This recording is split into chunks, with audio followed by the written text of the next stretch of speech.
भागदौड़ भरे इस संसार में यदि कोई चीज शीतलता प्रदान करती है तो वो है महात्मा बुद्ध की कहानियां। इससे पहले कि आप इस कहानी में खो जाएं, इस चैनल को सब्सक्राइब जरूर कर लें। तो चलिए कहानी शुरू करते हैं। एक समय की बात है, एक बेघर भिखारी था और वो खाना इकट्ठा करके खाया करता था, लेकिन रोज उसका खाना चोरी हो जाता था। एक दिन उसने एक चूहे को पकड़ा जो उसका खाना चुरा कर ले जाता था और उससे कहा कि तुम मेरा खाना क्यों चुराते हो? मैं तो खुद एक भिखारी हूँ। चुराना है तो किसी अमीर का चुराओ, उसे तो कोई फर्क भी नहीं पड़ेगा। चूहे ने कहा कि यही मेरे भाग्य में है कि मैं तुमसे खाना चुरा कर खाऊं, क्योंकि तुम्हारे भाग्य में भी यही है कि तुम अपने पास केवल 8 चीजें ही रख सकते हो, चाहे तुम्हारे पास कितना ही खाना क्यों ना हो। ये सुनकर बेघर भिखारी को सदमा लग गया और उसका दिल भी टूट गया कि भला कौन सी ऐसी किस्मत के साथ जीना चाहेगा।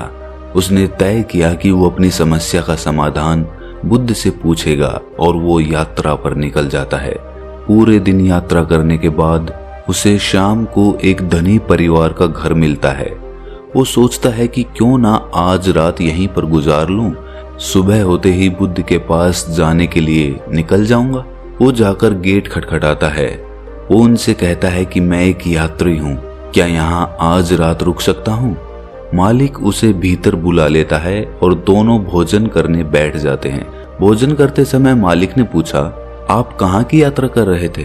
भिखारी ने कहा, मेरे कुछ सवाल हैं जिनके जवाब बुद्ध से लेने जा रहा हूँ।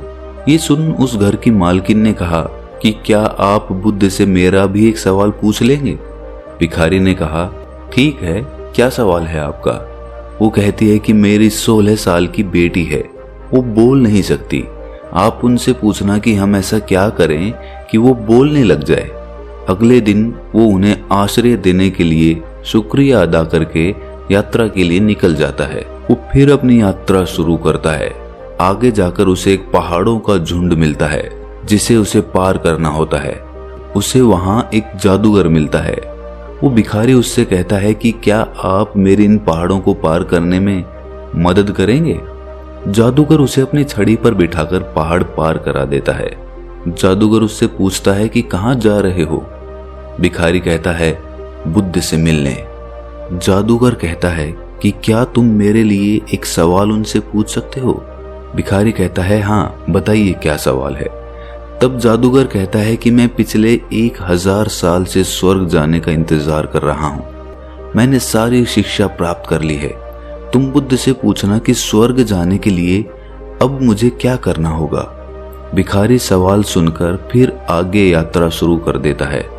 कुछ दूर चलने के बाद उसे एक नदी मिलती है। वो उसके लिए रुकावट होती है क्योंकि वो नदी गहरी होती है जिसे पार करना उसके लिए मुश्किल होता है। लेकिन सौभाग्य से उसे एक कछुआ मिल जाता है और उसे वो नदी पार कराने लगता है। नदी पार कराते समय वो भिखारी से पूछता है कि तुम कहाँ जा रहे हो? वो कहता है कि मैं बुद्ध के पास कुछ सवालों के जवाब लेने जा रहा हूँ। कछुआ कहता है कि मेरा भी एक सवाल है। भिखारी कहता है, क्या? बताओ। कछुआ कहता है कि मैं 500 साल से एक ड्रैगन बनने का इंतजार कर रहा हूँ। मेरी शिक्षा के अनुसार मुझे अब तक तो ड्रैगन बन जाना चाहिए था। क्या तुम पूछ सकते हो मुझे अभी और कितना समय लगेगा? भिखारी कहता है, ठीक है, और उसके बाद नदी पार करके फिर से यात्रा शुरू कर देता है और अंत में वो बुद्ध के मठ के यहाँ पहुंच जाता है और मन ही मन सोचता है कि आज मैं महान बुद्ध से मिल ही लूंगा। वो पूरे आनंद और उत्साह से मठ के अंदर जाकर बुद्ध को प्रणाम करता है और कहता है कि मैं एक भिखारी हूँ, मेरे कुछ सवाल हैं, मैं उनके जवाब लेने के लिए आया हूँ। बुद्ध कहता है कि ठीक है, लेकिन मैं सिर्फ 3 ही सवालों के जवाब दूंगा। बेघर भिखारी कहता है, लेकिन मेरे तो 4 सवाल हैं। बुद्ध कुछ उत्तर नहीं देते। अब भिखारी सोच में पड़ जाता है कि क्या करे। तब वो बड़े ध्यान से उस कछुए के बारे में सोचता है जो 1000 साल से ड्रैगन बनने का इंतजार कर रहा है। उसे कितनी तकलीफ हुई होगी। फिर वो उस जादूगर के बारे में सोचता है जो 1000 साल से स्वर्ग जाने के इंतजार में जी रहा है। और फिर वो उस लड़की के बारे में सोचता है कि उसके आगे की पूरी जिंदगी पड़ी है, उसका बोलना कितना जरूरी है। बिना बोले कैसे वो अपनी जिंदगी जिएगी। और फिर वो खुद को देखता है और सोचता है कि मैं तो एक भिखारी हूँ, मैं तो वापस जाकर भीख मांग सकता हूँ, मेरा क्या है, मेरा तो कुछ भी नहीं बदलेगा। लेकिन इनके सवालों का जवाब जरूरी है, इनका सब कुछ बदल सकता है। जब उसने दूसरे की समस्या के बारे में सोचा तो उसे खुद की दिक्कतें कम लगने लगी। अतः उसने अंत में निर्णय लिया कि वो उन तीनों के सवालों का उत्तर पूछेगा। सबसे पहले उसने उस कछुए के बारे में पूछा। बुद्ध ने कहा वो कछुआ अपना ढांचा छोड़ने के लिए तैयार नहीं है। जब तक वो उसे नहीं छोड़ेगा तब तक वो ड्रैगन नहीं बन सकता। फिर उसने उस जादूगर के बारे में पूछा।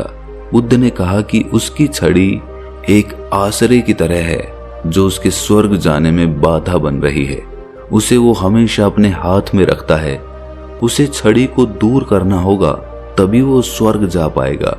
फिर उस भिखारी ने लड़की के बारे में पूछा।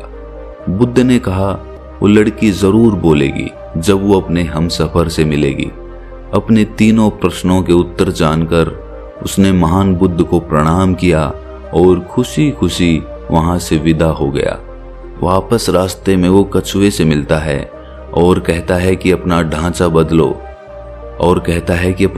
बदलो, तुम ड्रैगन बन जाओगे।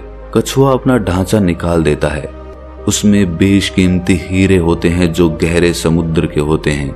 वो उसे भिखारी को दे देता है और उसको धन्यवाद करके ड्रैगन बनकर उड़ जाता है। फिर भिखारी उस जादूगर से एक बड़ी पहाड़ी पर मिलता है और कहता है कि आपको ये छड़ी छोड़नी होगी तब आप स्वर्ग जा पाओगे। ये सुनकर वो जादूगर अपनी छड़ी उस बेघर को देकर स्वर्ग की तरफ चला जाता है। अब भिखारी के पास कछुए का दिया हुआ धन था और जादूगर की शक्तिशाली छड़ी थी जिसमें बैठकर वो उस घर को जाता है जहां उसने रात गुजारी थी। उस भिखारी को देखकर उसके परिवार वाले बहुत खुश होते हैं कि उन्हें उनका जवाब मिलेगा। भिखारी कहता है कि आपकी बेटी बोल पाएगी जब उसे उसका हमसफर मिलेगा।